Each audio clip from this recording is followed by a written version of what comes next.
Atenteben our culture, our heritage. Welcome to my YouTube channel.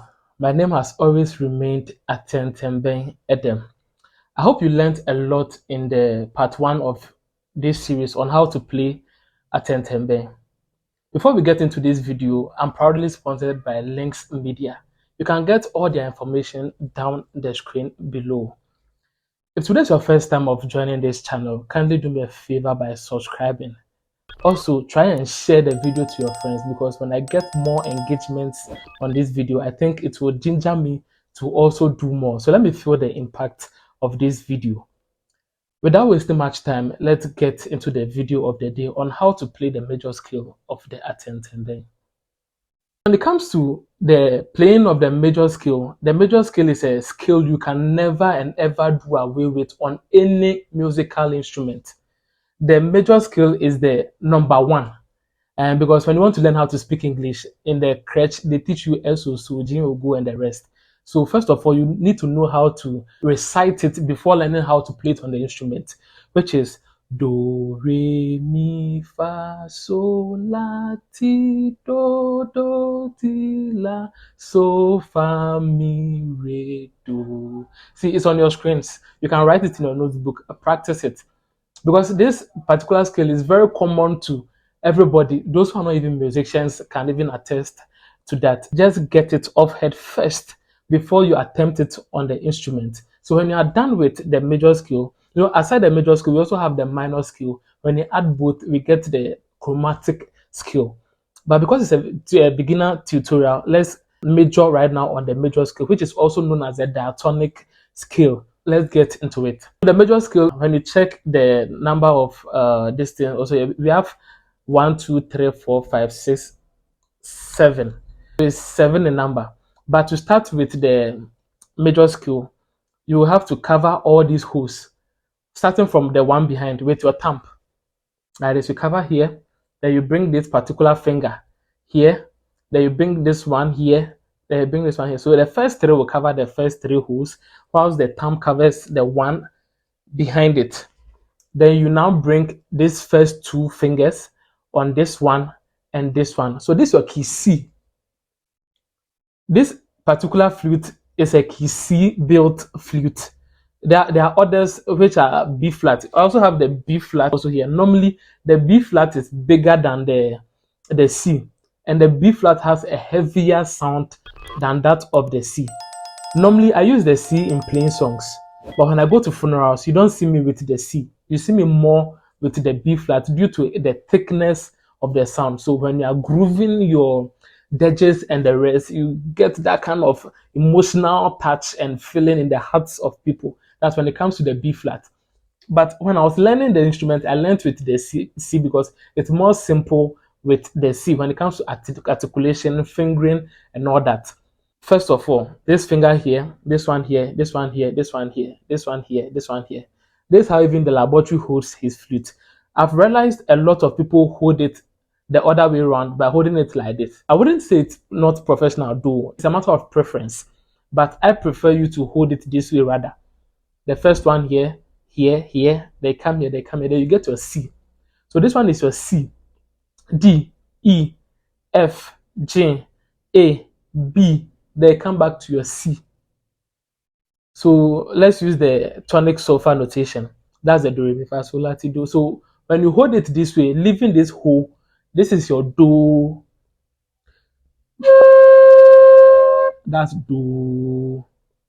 Then you move the first one, which will give you your re. Then you remove it, the following one, which will give you your mi. Then you follow suit. Fa, so, la. When it comes to T, you leave all the holes. You leave all the holes. So you support the instrument with your mouth and with this part of your fingers so that it doesn't fall, because you are leaving all the holes. For the high T, we have the high T, you have the low T. The low T, you cover all the holes. For the high T, you leave all the holes. But leaving it makes it very difficult. So if you think you are finding too much problems with leaving or When it gets to there, just cover all the holes and you are good to go.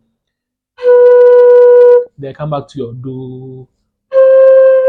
But because you are ending, you can pitch it high. But for a beginner, pitching will not be easy for you. The part 2 of this and the part 3 and the subsequent ones, I'm going to teach you some exercises that can make you work on your pitches very well. Let me take it again. Do, re, mi, fa, sol, la, ti, do. One after the other.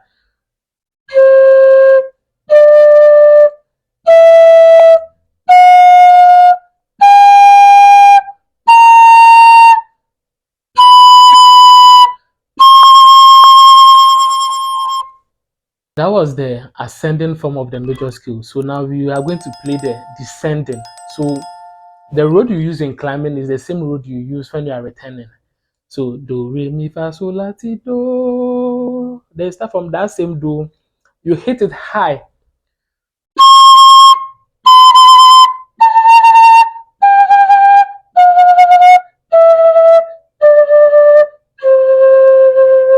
When you are beginning, you don't rush the instrument because you're not familiar with it. Normally, when I'm teaching beginners, they are like, you don't play it like that. Take your time, one breath for one note because you are beginning.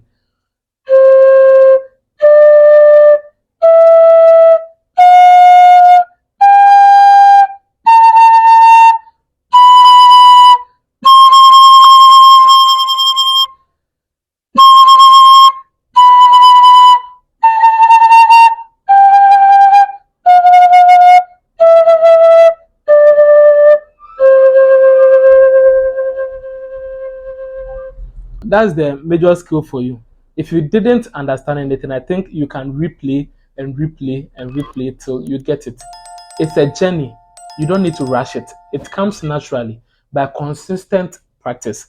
But in case you are not getting your pitches right and you would want to get them right, the best exercise I can recommend for you now in this video is the long tone exercise, whereby you play and sustain on a particular note for a very long time. So you get your timer to time the minutes or the seconds you've been able to play for long.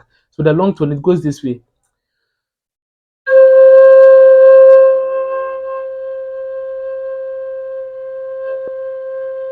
I don't want this video to be long, but I would have held it for like almost a minute.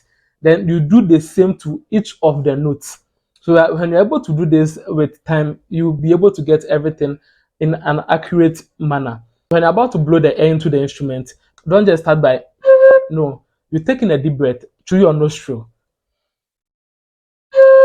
So you're able to sustain on it for long. When we were starting, we didn't have anybody to teach us all this. So it's even good you have it. This is where I'll end this tutorial. I don't want it to be a very lengthy one. And also do not forget, I'm still in Link Studio. When you're looking for one of the best studios in the Upper West region, it's Links. Pick the information on the screen and I think you are good to go.